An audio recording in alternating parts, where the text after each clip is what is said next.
Well, hello, and welcome to Tales of the Unseelie Host. Let's play the intro.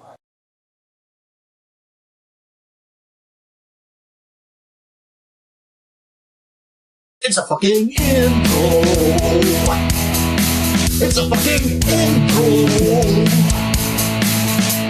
I'm doing this temporarily until I get to new intro scene. It's a fucking intro. It's a fucking intro. It's a fucking intro. Now on to the main show. So tonight's tale is one of divination. It is the tale of the Taghairm. Now the Taghairm has several variations, but the main one was to wrap up the prophet in oxtail. Freshly skinned, mind you. Freshly skinned oxtail.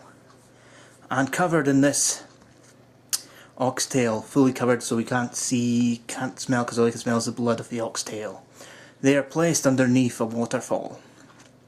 And in this waterfall you have no sound, and you're just left with your own imagination. Now, it is said that the little invisible people would tell the prophets what the future is beholden, and give answers to questions.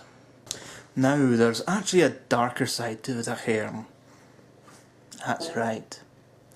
For with the Taghairm there's to raise the devil in a cat form called Big Ears. And he would have to grant you wishes. Unlawful wishes. Or give answers to 3 questions.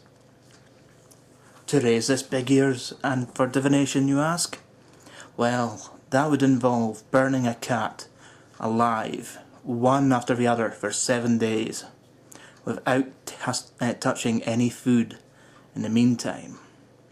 For this would create a horde of devil cats, and on the 7th day there would be enough dead cats, creating a horde of devils, to create and give rise to Big Ears the devil cat, the leader of the devil cats, so he could grant your wishes. Do you not fancy summoning Big Ears yourselves, folks? Now you know how to do it. See you later.